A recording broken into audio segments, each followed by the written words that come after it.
matin, Dimitri Pavlenko. La vidéo fait couler beaucoup d'encre depuis quelques jours. Maître Gims, le chanteur, qui demande à ses fans, notamment musulmans, d'arrêter de lui souhaiter une bonne année, sous prétexte, je le cite, que ce n'est pas un truc à nous les musulmans. Est-ce que ça vous choque? Eh bien, son avocat est avec nous ce matin pour en parler. Bonjour Mathieu Noël. Et bien voilà, d'emblée, la boulette, le regrettable automatisme, le réflexe pavlovien, dans votre cas pavlenkovien. Bonjour Mathieu Noël. Mais monsieur Pavlenko, qu'est-ce qui vous autorise exactement à me dire bonjour? Si vous vous intéressiez un peu aux autres, vous serez renseigné sur mon obédience et vous auriez découvert que j'appartiens à la branche non bonjouriste de l'église luthérienne réformée de Suisse romande. Pour nous, un bonjour est une offense à partir du moment où il ne reflète pas une envie sincère que votre interlocuteur passe réellement une bonne journée. Or, je sais très bien que vous en foutez pas mal que je passe une bonne journée ou pas, puisque j'ai appris que les rares fois où ma chronique était enregistrée, vous n'hésitiez pas à dire à la régie ces mots qui rétrospectivement font encore saigner mon petit cœur. Eh ben, tu sais quoi, je vais aller pisser pendant Mathieu Noël.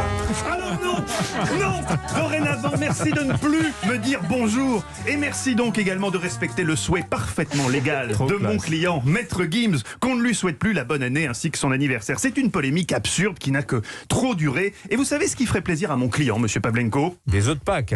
Ben non. Oh, vous êtes taquin. Oh, vous êtes taquin. Non, qu'on lui lâche la grappe. Nous ne pensions pas communiquer là-dessus, car jamais Maître Gims n'aurait pu imaginer l'embrasement médiatique autour de cette petite vidéo destinée à la base à ses fans. Mais si mon client ne veut plus qu'on lui envoie de SMS de bonne année, ça n'a rien à voir avec ses convictions religieuses. C'est tout simplement comme 99% des Français, parce que quand on vous envoie des messages de vœux, après, il faut répondre un truc. Ah oui. Et Maître Gims a plus de 3 millions d'abonnés sur Instagram, monsieur Pavlenko. Ah merde. Comme vous dites, à merde. Déjà que pour le citoyen lambda, répondre à Tati Bidule et cousin Trucmuche, c'est éprouvant. Imaginez quand on a 3 millions de Tati Bidule et de cousins Trucmuche à qui on ne sait pas trop quoi dire, à part et surtout la bonne santé. Ce qui en plus est souvent ironique, car précisément vous avez appris par cousin Trucmuche que Tati Bidule venait de passer aux couches confiance niveau 3, hyper dry, et contrairement donc à ce que vous avez écrit, ne laisse pas augurer le meilleur pour 2022. L'exercice des vœux nous oblige au mensonge. C'est un préjudice corporel pour le pouce, qui non content de tapoter, doit en plus corriger le correcteur orthographique qui fait souvent n'importe quoi. L'autre jour, Dimitri écrivait à sa belle-sœur en vue des vacances d'été. Il a voulu signer son SMS « Dimitri qui t'aime beaucoup et rêve d'être à Saint-Trope ». Ça a mis Dimitri, Ange du kung-fu et maître des sextoys. je vous dis pas la gueule de la belle-sœur.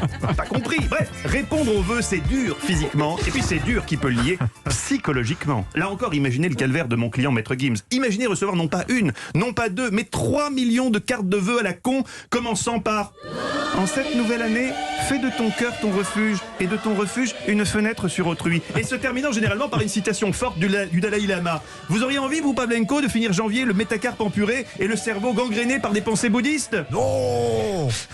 Eh bien, Maître Gims non plus.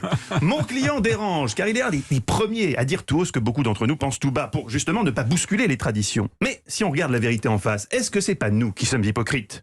Hypocrites comme vous, Dimitri. Quand le 24 au soir, en découvrant la cravate fantaisie immonde que vous a offerte votre belle-mère, vous lui avez dit les yeux dans les yeux. Oh, trop sympa.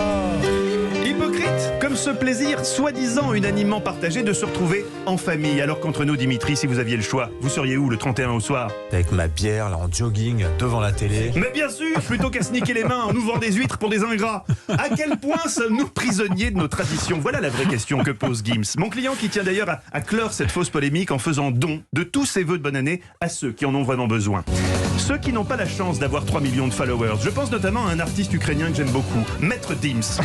Sur son premier album, encore inédit en France mais numéro 1 à Kiev, Dims chante Orelsan, il manifeste un talent qui ne peut laisser personne indifférent. Plus personne n'écoute, tout le monde s'exprime, personne ne change d'avis que des débats stériles, tout le monde s'excite parce que tout le monde s'excite que des opinions Pourtant, tranchées. malgré la puissance du flow, Il est bon, croyez-le ou non, Maître Dims peine à trouver son public. La preuve, cette bouleversante confession hors antenne hier avec son impresario bénévole Anissa Haddadi, si minée qu'elle a préféré aujourd'hui se faire porter pâle. Il faisait, contrairement à Gims, un bien triste bilan de leur passage en 2022. Pour le Nouvel An, là, j'ai même pas tenu jusqu'à minuit. Hein. Moi aussi. C'était pourri.